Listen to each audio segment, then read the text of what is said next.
నిర్మల్ జిల్లా బాసర్లోని అమ్మవారి ఆలయంలో చోరీ జరిగింది. రాత్రి 10 గంటల సమయంలో ఓ దుండగుడు ఆలయంలో ప్రవేశించి హుండీలను పగలగొట్టి చోరీకి పాల్పడ్డాడు.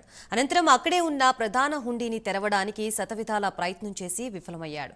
ఈ ఘటన సీసీ కెమెరాలో రికార్డైంది. అయితే దాదాపు గంట పాటు అంతరాలయంలో ఉన్న దుండగుడిని అక్కడ హోంగార్డు సిబ్బంది గమనించకపోవడం గమనార్హం. ఇక హోంగార్డు నిర్లక్ష్యంపై భక్తులు మండిపడుతున్నారు.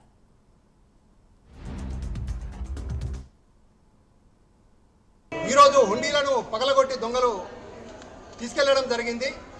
ఇక్కడ సెక్యూరిటీ సిబ్బంది ఉంది, సీసీ కెమెరాలు ఉంది. సీసీ కెమెరాలు కూడా కొన్ని లక్షలు పెట్టారు, కానీ ఆ సీసీ కెమెరాల నిఘా వైఫల్యమే ఇది దోపిడీకి నిదర్శనంగా కనబడుతుంది. బాసర్లో ఉన్న ఆలయ అధికారులు కానీ సెక్యూరిటీ సిబ్బంది కానీ ఏం చేస్తున్నారని భక్తులు ప్రశ్నిస్తున్నారు.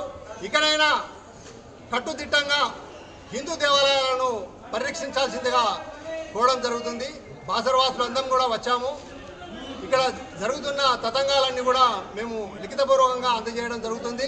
వీటిపైన ఉన్నతాధికారులు కూడా దృష్టి సాధించి సరి అయిన న్యాయం జరిగిస్తూ ఇక్కడ దొంగతనాలు జరగకుండా కాపాడాల్సిందిగా కోరుచున్నాము. ఇప్పటికే దుండగులు ఎన్నో విధంగా ఈ ఆలయాలను ధ్వంసం చేయడం జరుగుతున్నది. ఇలాంటి దోపిడీలను ఆపే విధంగా మీరు ఈ పోలీస్ వ్యవస్థ కృషి చేయాల్సిందిగా కోరడం జరుగుతుంది. ఎండోమెంట్ డిపార్ట్మెంట్ అన్నదే కూడా మీరు సరి అయిన చర్య తీసుకుంటే ఇలాంటివన్నీ జరగవని మేము బాసర్ గ్రామస్తులుగా కోరుచున్నాం. రాత్రి అంటే ఎన్ని గంటలకు జరిగిందో తెలియదు, కానీ రాత్రి ప్రాంతంలో దొంగతనం జరిగింది. ఇంతకుముందు గత కొన్ని రోజుల క్రితం ముందు అక్కడ ఆల్రెడీ దాని బిల్డింగ్ మీదకి దుక్కి అది కత్తితోటి అది చేసుకోవటం, ఇలాంటి సంఘటనలు జరగటం, ఇది ఎంతవరకు ఇక్కడ పెద్ద ప్రసిద్ధి చెందిన వేలాది మంది భక్తులు వస్తుంటారు.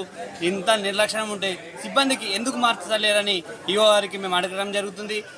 మరి మార్చితే బాగుంటుంది సార్. అంటే ఇప్పుడు గత జరిగింది, అంటే ఒక 1 year బ్యాక్ జరగటం, మళ్ళీ ఇప్పుడు దొంగతనం జరగటం, సిబ్బంది నిర్లక్ష్యం ఉంది కనబడుతుంది కదా. ఎందుకు మరి సిబ్బందికి ఎందుకు ఉంటున్నారు?